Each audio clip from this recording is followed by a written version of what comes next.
Ala, si Michelle. Laki ng pinagbago na Michelle ah.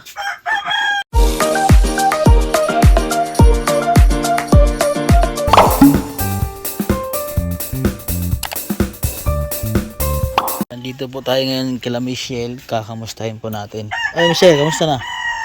Ha? Ala, si Michelle. Laki ng pinagbago na Michelle ah. Ha? Artistahin na si Michelle ah. Ha? Asan si Mama Michelle? Sa emergency. Ba't anong nangyari? Na confine po yung anak ko. Confine? Ano sa doktor? May tubig daw ang baga. Ala. May tubig ang baga ng anak mo. Kailan lang nangyari? Kahapon po. Kahapon pa? Anong doon? Anong sabi ng doktor? Ha? May may tubig ang baga. Nagka-confine. Naka-confine. Si mama mo lang nandoon. Kakagaling lang namin doon. Nagkapig. Anong hinatid niyo doon? Kanin. Kanin. Anong ulam? Itlog. Itlog. Bakit nagkatubig yung baga? Lagi ba siya nag-uubo? Ha? Opo.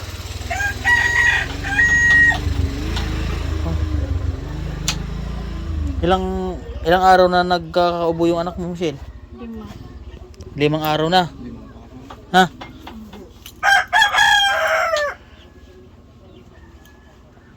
Nangihina ba yung anak mo? Nangihina? Nanghihina. Ano lang yung pinapa-inom nyo dati? May lagnat din yun. Tempra. Tempra. So ngayon wala nang dito. Wala nang trabaho.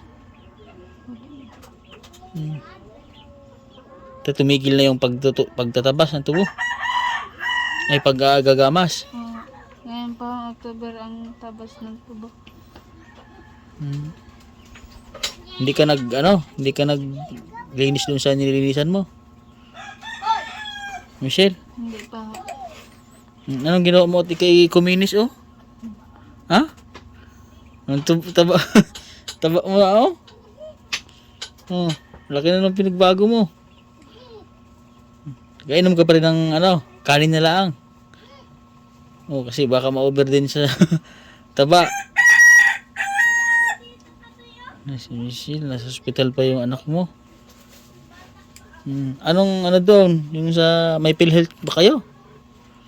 May PhilHealth ka? Mayroon mo. Ha?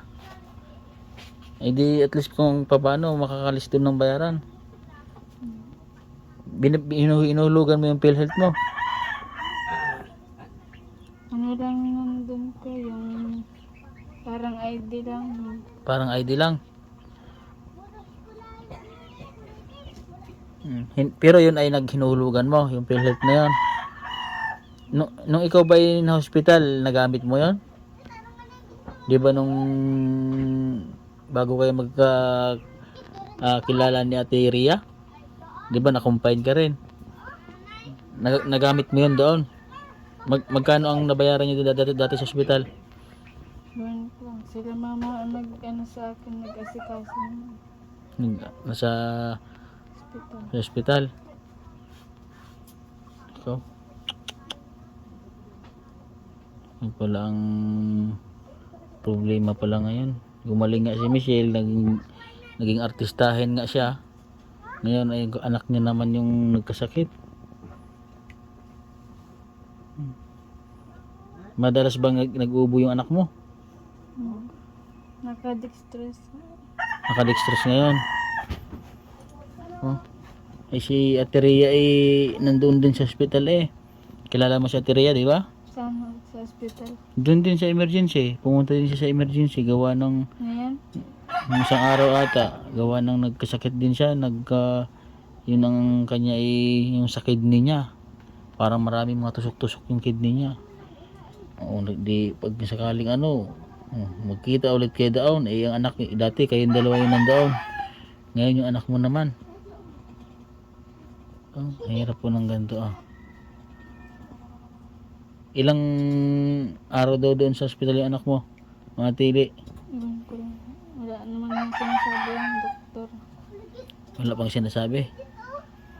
Paano pala pag Michelle, pag halimbawa dito tapos na yung trabaho, ano na lang pinapagkitaan niyo dito? Nag-uuling. Nag-uuling.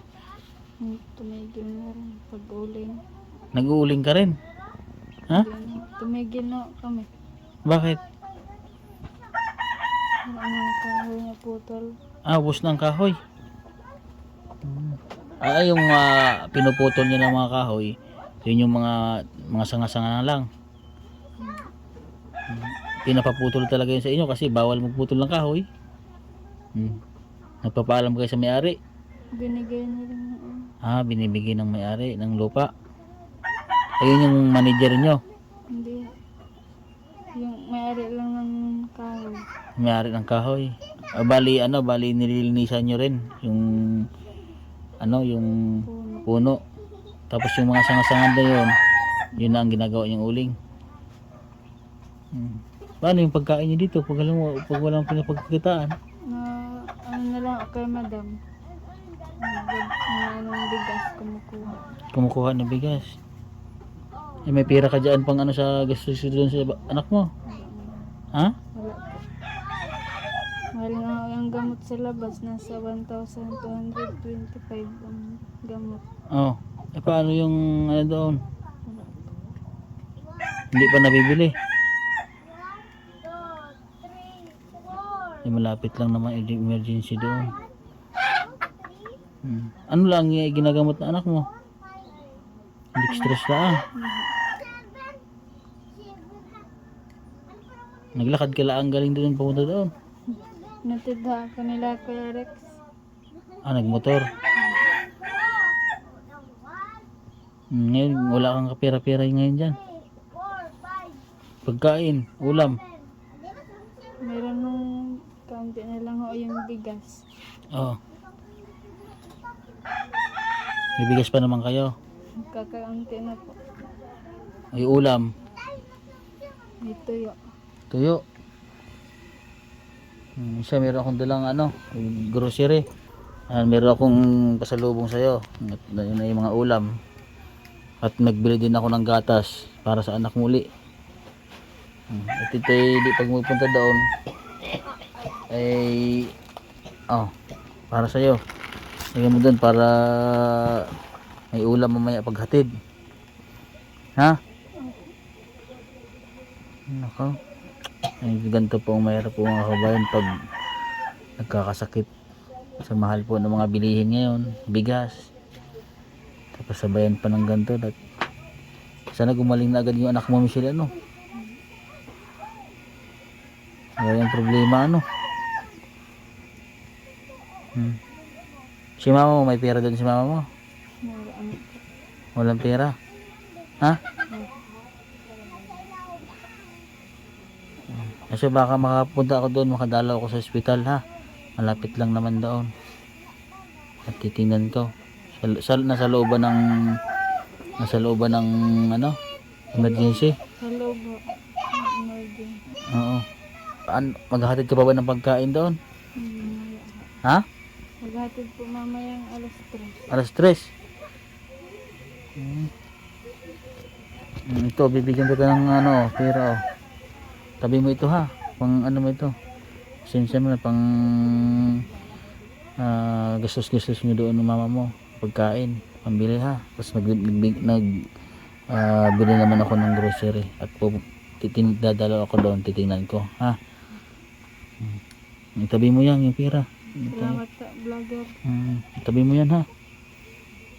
Tapos kung gumaling ka na nga, tapos naging ganyan naman yung anak mo. Gawa dyan siguro sa Taal. Gawa sa vulkan. Baka pinapalabas-labas mo, yun ay maalikabok. Kailan 1 linggo lang yung nag-start. Baka nga gawa doon. Baka mahina yung baga ng anak mo. Gawa sa pagbugay yun ng ng usok. Ha? Tabi mo yan ha, yung pera ha. Ibili pag yung mga gastusin doon. Mga kailangan pag mga ulam-ulam kung walang ulam ha doon. Sana'y gumaling na agad ang anak mo para kasi malaki ang yun may public naman yung hospital na yon.